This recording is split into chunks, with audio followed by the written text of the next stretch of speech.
Olá, queridos alunos! Bom dia, boa tarde ou boa noite! Vamos a mais uma semana de atividades não presenciais. Nas últimas atividades, a gente estava falando sobre dilatação térmica, que basicamente é quando um objeto aumenta ou diminui o seu tamanho conforme a sua temperatura aumenta ou diminui. É claro que o tamanho que o objeto aumenta é pequeno, quase que imperceptível na maioria das vezes. Porém, a gente consegue ver alguns fenômenos em que isso acaba acontecendo e causa efeitos no nosso cotidiano. Um exemplo da semana retrasada foi aquela atividade, aquele experimento de quebrar uma garrafa de vidro usando a dilatação térmica, ou seja, colocando fogo nela, ela vai expandir e acaba trincando. Na última atividade que nós fizemos, a gente acabou calculando a dilatação linear, que seria o quanto aumenta o tamanho de algum objeto. A gente fez essa continha. Nessa semana a gente vai calcular então a dilatação superficial e volumétrica. Vamos lá. Primeiro então uma comparação. Já fizemos na última aula o cálculo da dilatação linear. Tudo bem? Linear seria de comprimento, então a gente faz esse cálculo para objetos que eles geralmente têm o seu tamanho, o comprimento dele muito maior do que as outras dimensões dele. Por exemplo, um cabo de rede, por exemplo, esse de eletricidade, vai de um poste ao outro, ele é bem comprido, apesar de ser fino, tudo bem? Ou uma ponte, uma barra de ferro, que foi o exemplo que a gente fez. Coisas que têm o seu comprimento muito maior do que a sua área ou o seu volume. Lá a gente tinha visto, na hora de fazer as contas, essas letras, esses símbolos. L, que representa o valor do comprimento do objeto após ele dilatar. L0 seria o comprimento de um objeto antes de ele dilatar. ΔL é o quanto ele aumenta.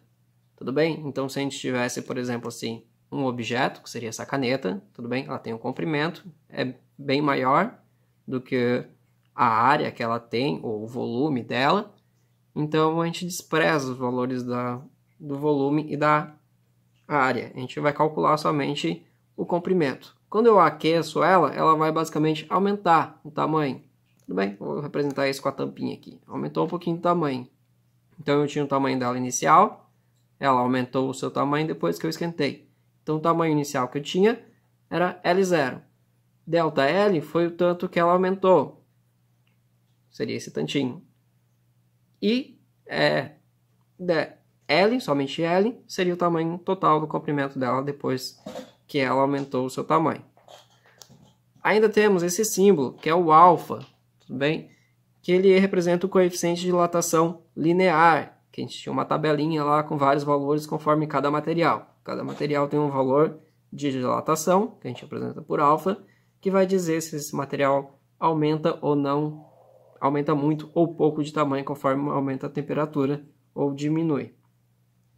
Então, análogo a isso, ou seja, fazendo uma comparação aqui, a gente também poderia fazer então cálculos superficial e volumétrico, ou seja, superficial são para objetos que já têm uma área grande, tudo bem? Então, por exemplo, aqui eu tenho esse meu objeto, ele tem uma grande área, tudo bem? Tem duas dimensões aqui, grandes, apesar de ele ser fininho. Então eu vou, na hora de calcular, desprezar a questão de ele ser fino, então eu vou calcular somente quanto que ele aumenta da sua área, da sua superfície. Então, por isso, dilatação superficial. Então, a gente vai, basicamente, na hora de fazer as contas, a gente vai ser bem parecido, mas a gente utiliza, então, A, em vez de comprimento, que é L, vai ser A de área. ΔL, o quanto aumenta, vai ser ΔA, o quanto aumenta da área. E, ao invés de a gente ter dilatação linear, a gente vai ter dilatação superficial. Ao invés de ser alfa, vai ser beta na hora de fazer a conta.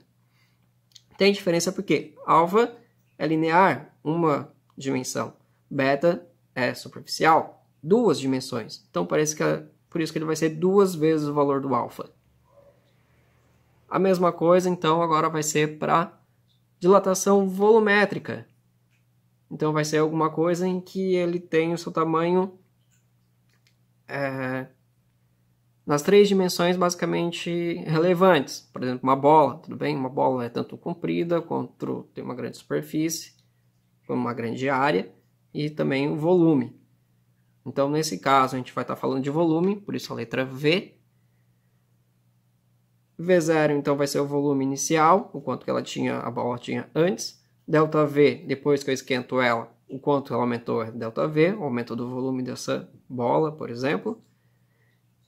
V, sem nada, é o volume depois de elas ter mudado a temperatura. E agora, a gente vai ter esse símbolo, que é o gama, tudo bem? Que é a dilatação volumétrica. Ou seja, se alfa é em uma dimensão, beta é a área, que são 2 dimensões, 2 vezes alfa. Então, gama, que é volume, são 3 dimensões, 3 vezes o alfa. Na hora de fazer a conta, a gente vai usar esse valor, esse símbolo. Tá bom? Então, linear são coisas que a gente mede somente em uma dimensão, seja metros, centímetros, milímetros, que vão ser as unidades de medidas utilizadas.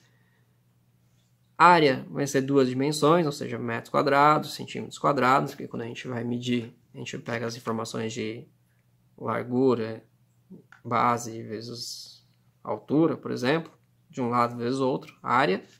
Então, metros quadrados, centímetros quadrados, milímetros quadrados. E volume, metros ao cubo, centímetros ao cubo, ou litros e ml também são unidades de medidas de volume. Ok? Então vamos ver as fórmulas. Essa fórmula aqui a gente já tinha visto nas últimas atividades. Tudo bem?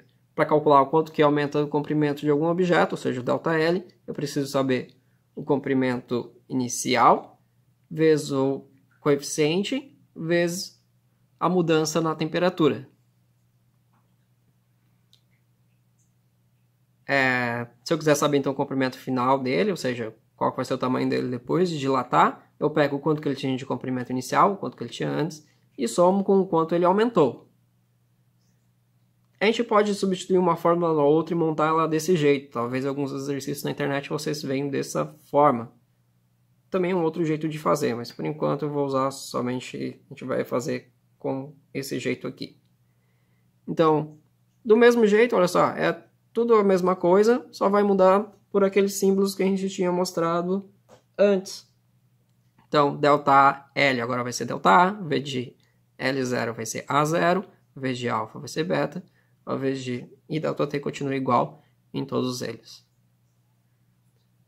Lembrando que ΔT, como a gente já tinha visto antes, é temperatura final menos temperatura inicial, né? Temperatura final menos temperatura inicial. Para eu saber a área final, depois de peguei algum objeto, aqueci ele, calculei quanto que ele aumentou de área. Então, para saber a área que ele vai ter depois de ter aumentado, é a área inicial mais o quanto ele aumentou. E beta é 2 vezes alfa, como a gente tinha visto. Tudo bem? A mesma fórmula, só que trocando somente as letras agora.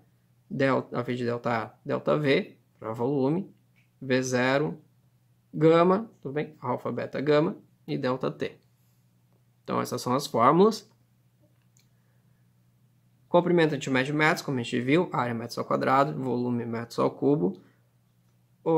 Temperatura a gente continua em graus Celsius. E os coeficientes de dilatação, tanto linear, superficial e volumétrico, é grau na menos 1, ou seja, é 1 sobre grau Celsius, que a gente pode escrever desse jeito, grau Celsius é menos 1. Nas contas, a gente não precisa ficar muito se preocupando em fazer transformações. Se estiver em centímetros, eu preciso colocar em metros. Não. Você pode fazer a conta deixando em centímetros, você sabe que a tua resposta final continua sendo centímetros. Então, vamos a um exemplo.